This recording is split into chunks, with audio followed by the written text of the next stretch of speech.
Hello guys, नमस्ते जी, अस्सलाम वालेकुम, सत श्री अकाल। मैं चीनी शर्मा आप सबका स्वागत करती हूँ अपने चैनल चीनी रिएक्ट्स में। आज हम जिस वीडियो पे रिएक्शन करने वाले हैं उसका टाइटल है random facts around the world. हाँ जी, हाँसी टीवी का वीडियो है, वो बहुत इंटरेस्टिंग एंड इन्फॉर्मेटिव वीडियोस बनाते हैं, ये तो हम सब जानते ही हैं। उन्हीं का एक वीडियो है जिसमें वो हमें random facts around the world के बारे में बता रहे हैं। तो चलिए जल्दी से इस इंटरेस्टिंग एंड इन्फॉर्मेटिव वीडियो को देखते हैं, उसके बाद इसके बारे में बात करते हैं। तो चलिए वीडियो स्टार्ट करते हैं। चाइना 21वीं सदी की टेक्नोलॉजी को लीड करता है और दुनिया का कोई भी मुल्क इसके आसपास भी नहीं है। अमेरिका ने इसको इकोनॉमिकल पावर बनने से रोकने के लिए तकरीबन 245% टैरिफ तो लगा दिया, लेकिन सच ये है कि इनोवेशन के मामले के अंदर वो भी चाइना से अभी कई दहाइयाँ पीछे है। और बाकी मिसालों के अलावा इसकी सबसे अच्छी मिसाल है ये इलेक्ट्रिक स्कूटर। नहीं, इलेक्ट्रिक होना इसकी खूबी नहीं है, बल्कि इसकी खूबी ये है कि ये सेल्फ ड्राइव है। जी हाँ, ये खुद ब खुद चलता है, जैसे टार्जन की कार चला करती थी। और ये स्कूटर इतनी ऊंची जगहों से जंप लगाकर भी स्टेबल रहती है कि आंखों पर यकीन करना मुश्किल है। मजे की बात यह है कि ये खुद अपना स्टैंड उठा और लगा भी सकती है, ये रश के अंदर आसानी से गुजर सकती है और खुद रास्ता भी तलाश कर सकती है, खुद ब खुद पार्क भी हो सकती है। लेकिन बस कमी ये है कि ये आपको अपने हाथों पर या कंधों पर उठाकर अपने ऊपर बिठा नहीं सकती।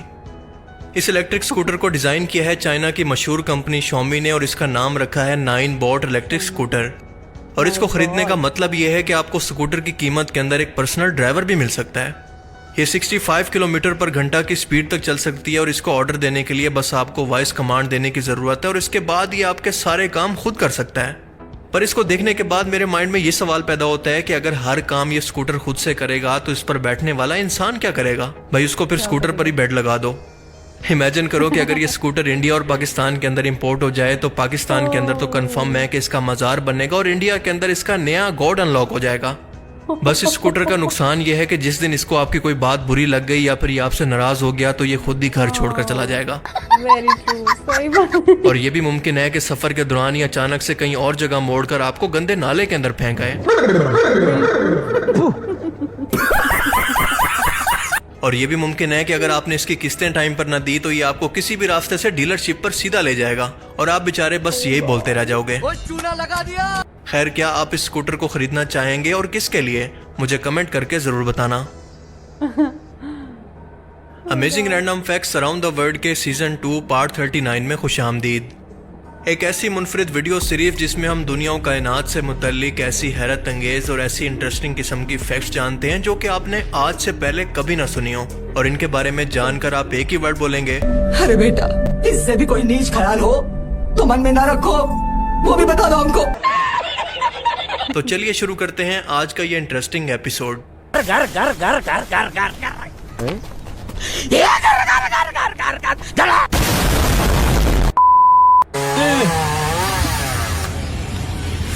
टेक्नोलॉजिया।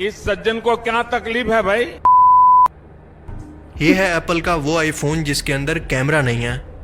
आई नो कि जिस तरह से एप्पल हर साल कभी ऑडियो जैक तो कभी चार्जर तो कभी पावर बटन अपने फ़ोन से गायब कर रहा है, इस वीडियो से भी उम्मीद लगाई जा सकती है कि उसने ये कैमरा भी गायब कर दिया हो, लेकिन ये रियल वीडियो है। और हर साल इसी तरह के आईफोन मॉडल इन लोगों को ख़ास तौर पर दिए जाते हैं जो कि किसी हसास इदारे मसलन मिलिट्री एरिया या फिर न्यूक्लियर पावर प्लांट या फिर डिफेंस के इदारे के अंदर काम करते हैं। ऐसे सेंसिटिव इदारे जहां से इंफॉर्मेशन को तस्वीरों की मदद से चुराना या फिर जासूसी करना मुमकिन हो सकता है, जैसा कि आप स्क्रीन पर देख सकते हैं कि इस फोन की बैक साइड पर दरअसल कोई कैमरा मौजूद ही नहीं है। लेकिन मजे की बात यह है कि इसके अंदर फिर भी कैमरा ऑप्शन मौजूद है। और ऐसा इसलिए क्योंकि एप्पल खुद ये फोन डिजाइन करता ही नहीं है, बल्कि थर्ड पार्टीज कंपनी ये काम करती हैं और इस तरह के फोन से कैमरा निकाल कर यहाँ काम करने वाले एम्प्लॉयज को खास तौर पर देती हैं ताकि वो इनको इस्तेमाल कर सकें। बस इनके अंदर एक थोड़ी सी खामी रह जाती है कि इनके अंदर फ्रंट कैमरा होता है और जीपीएस भी मौजूद होता है, मतलब सिक्योरिटी गई तेल लेने। आई मीन कौन है ये लोग? कैसे कैसे लोग रहते हैं यार यहाँ पर।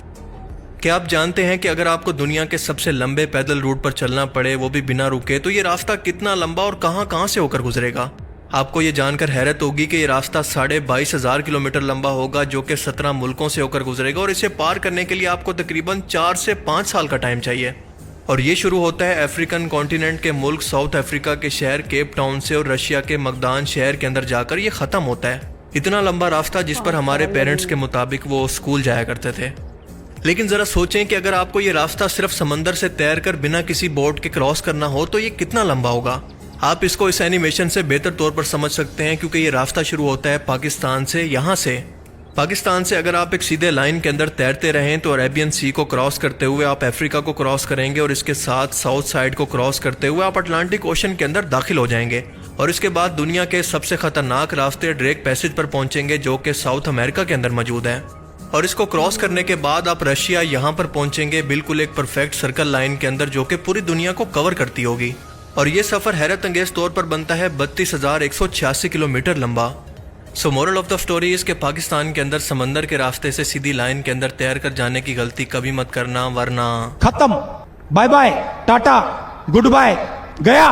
बिल्कुल रिस्क नहीं लेने का। पहले जमाने के अंदर हम घोड़ों को देखते थे कि वो किस तरह से अपने ऊपर सवार को बिठाकर सहराओं और पहाड़ों के अंदर मुश्किल जगहों पर सफर किया करते थे और इन जगहों पर भी आसानी से चढ़ जाया करते थे जहां पर 21वीं सदी की मॉडर्न गाड़ियां और जीपें आज भी नहीं जा सकती। लेकिन जापान की इस कंपनी ने इन घोड़ों को एक नई एवोल्यूशन दे दी है और एक ऐसा रोबोटिक घोड़ा तैयार किया है जो कि किसी भी ट्रेन के इलाके यानी ऊंची नीची जगहों पर और मुश्किल रास्तों पर आसानी से चढ़ सकता है। बस आपको करना यह है कि इस पर सिर्फ आकर बैठने और ये किसी जानवर की तरह आपको आपकी मंजिल पर पहुंचा देगा, जो कि देखने के अंदर किसी साइंस फिक्शन का कोई सीन लगता है पर यह हकीकत है। 4 टांगों वाला 2 सीट्स वाला ये रोबोटिक घोड़ा दरअसल हाइड्रोजन पावर है और ये जंप भी कर सकता है, दौड़ भी सकता है और अपने आगे आने वाली हर चीज को फलांग भी सकता है। पर अफसोस कि ये अभी तक एक फोटोटाइप है यानी एक कॉन्सेप्ट है जिसको अगले 25 साल के अंदर यानी 2050 तक जापान इसको मार्केट के अंदर लाने का इरादा रखता है। और इसको बनाने वाली जापान की बहुत ही मशहूर कंपनी है जिसका नाम है कावासाकी, जिसके मोटरसाइकिल एक टाइम के अंदर पाकिस्तान के अंदर भी बहुत मशहूर थे। सो रिलैक्स क्योंकि 2050 तक बहुत टाइम बाकी है और इसीलिए आपकी CD70 का मुस्तकबिल अभी भी खतरे से बाहर है। आप अंदाजा करें कि जापान टेक्नोलॉजी के अंदर कहां से कहां पहुंच गया, लेकिन हम लोग अभी तक हबीबी एयरलाइंस पर काम चला रहे हैं।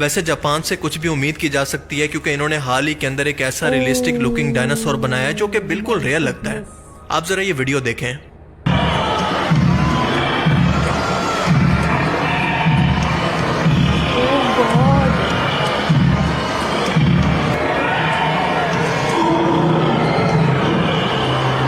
बड़े खतरनाक लोग हैं। क्या आप जानते हैं कि दुनिया भर की space company space balloon tourism पर काम कर रही हैं, यानी मुस्तकबिल के अंदर एक हवा के बड़े गुब्बारे के अंदर लोगों को बिठाकर खला के अंदर 40 से 50 किलोमीटर ऊंचाई पर उनको सैर करवाना। आसमान के अंदर 50 किलोमीटर ऊंचाई के अंदर ये जगह कहलाती है स्ट्रेटोस्फेयर और ये कॉन्सेप्ट सुनने के अंदर कोई साइंस फिक्शन सा लगता है जो कि हकीकत नहीं बन सकता। लेकिन सच ये है कि प्रोस्पेक्टिव स्पेसशिप नाम की अमेरिकन कंपनी एक खास किस्म का कैप्सूल तैयार कर रही है जिसका नाम है नेपच्यून। इस मकसद के लिए ये कंपनी एक बड़ा हाइड्रोजन का गुब्बारा इस्तेमाल करेगी और मुसाफिरों को तकरीबन 1 लाख फुट या फिर तकरीबन 30 किलोमीटर बुलंदी पर लेकर जाएगा, जहां पर वो रियल टाइम के अंदर जमीन की गुलाई या फिर इसके कर्वेचर, स्पेस का अंधेरा और सूरज को बगैर फिल्टर के अंदर रोशनी के अंदर इसका नजारा कर सकेंगे। और आप जानते हैं कि इससे ऊपर किसी बलून के लिए जाना पॉसिबल ही नहीं है क्योंकि जैसे ही गुब्बारा बहुत ऊंचा जाता है तो हवा बहुत पतली हो जाती है और हवा वहां पर खत्म होना शुरू हो जाती है जिसकी वजह से वो फट जाता है। और स्पेस के अंदर तो वैसे ही हवा मौजूद ही नहीं है, इसलिए वहां पर पहुंचने के लिए रॉकेट की और बहुत ज्यादा एनर्जी की जरूरत होती है। इस बलून के सफर का दौरानिया तकरीबन 6 घंटे का होगा जो कि आहिस्ता आहिस्ता ऊपर जाएगा और इसके बाद आहिस्ता आहिस्ता नीचे आएगा, जिसकी पहली परवाज इसी साल यानी 2025 के अंदर मुतवक्के भी है। और इस परवाज की टिकट की कीमत तकरीबन 1,25,000 फी पर्सन होगी। इसके अलावा एक और अमेरिकन कंपनी जिसका नाम है वर्ल्ड व्यू एंटरप्राइजेज ये काम $50,000 के अंदर करेगी और दुनिया के मुख्तलिफ मुल्कों से मिसाल के तौर पर ऑस्ट्रेलिया और कीनिया से भी अपनी फ्लाइट को उड़ाएगी। तीसरे नंबर पर मशहूर कंपनी आती है Zero to Infinity जो कि स्पेन की कंपनी है, वो भी इसी कॉन्सेप्ट पर काम कर रही है। आप इमेजिन करें कि रियल लाइफ के अंदर लामहदूद खला के बीच खड़ा होकर इसको देखना कैसा एक्सपीरियंस होगा। एक ऐसी जगह जहां पर जाने का हमारे आबा व अजदाद ख्वाब के अंदर भी तस्वुर नहीं कर सकते थे। लेकिन डोंट वरी, अगर आपके पास $1,00,000 का या $50,000 का बजट नहीं है तो इसके लिए एक आसान ऑप्शन और भी अवेलेबल है, ये वाला।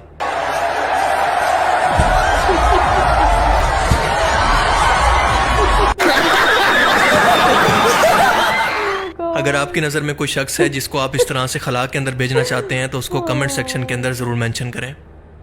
बताइएगा। क्या आप जानते हैं कि साइंटिस्ट ने 3D एनिमेशन की मदद से तमाम स्पेस की इंफॉर्मेशन को इकट्ठा करके अब तक स्पेस का एक डिटेल नक्शा तैयार किया है जो कि इंतहाई ब्रेथ टेकिंग और इंतहाई अमेजिंग है, और इसको देखकर इंसान इसके अंदर खोने लगता है। ज़रा इस वीडियो को देखकर इसको एक्सपीरियंस करने की कोशिश करें।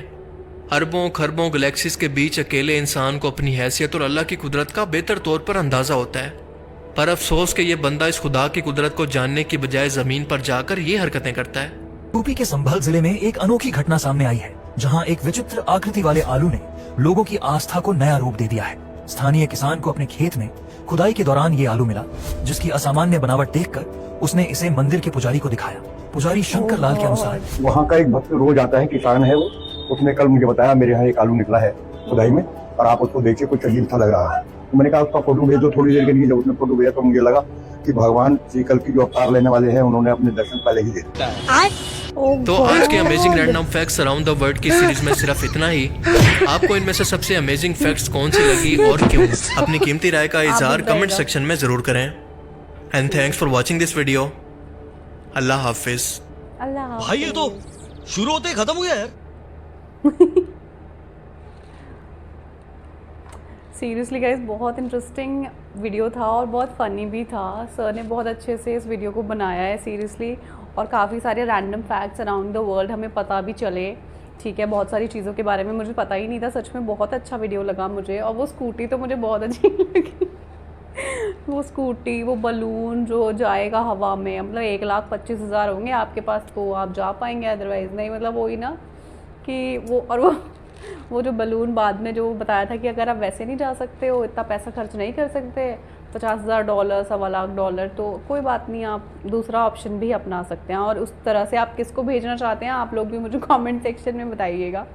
ठीक है गाइज़, मुझे बहुत इंटरेस्टिंग वीडियो लगी। काफ़ी सारे random facts around the world जानने के लिए मिले। बहुत इन्फॉर्मेटिव वीडियो था। आई होप आप लोगों को भी बहुत अच्छा लगा होगा। अगर अच्छा लगा हो तो इस वीडियो को लाइक ज़रूर करिएगा, चैनल को सब्सक्राइब कर लीजिए, और ऐसे ही मैं अच्छी अच्छी प्यारी प्यारी वीडियोस आप लोगों के लिए लेकर आती रहूँगी। कभी कभी लाइट मूड करना होता है, ठीक है, क्योंकि दुनिया में इतनी सारी चीज़ें चल रही है ना गाइस, बहुत दुख होता है इस चीज़ें देख के। तो मैंने सोचा आज कुछ हल्की फुल्की सी वीडियो बनाते हैं और random facts around the world जानते हैं। हासी टीवी सर के वीडियोस वैसे ही बहुत अच्छे होते हैं, इन्फॉर्मेटिव होते हैं, इंटरेस्टिंग होते हैं देखने के लिए। तो मैंने सोचा क्यों ना आज इस पे ही random facts around the world पर वीडियो बनाई जाए। तो चलिए, वीडियो अच्छा लगा हो तो लाइक ज़रूर करिएगा। ठीक है, तब तक मैं मिलती हूँ आपसे नेक्स्ट वीडियो में। दुआ मुझे हमेशा याद रखिएगा। आप लोग अपना ख्याल रखिएगा। रब राखा।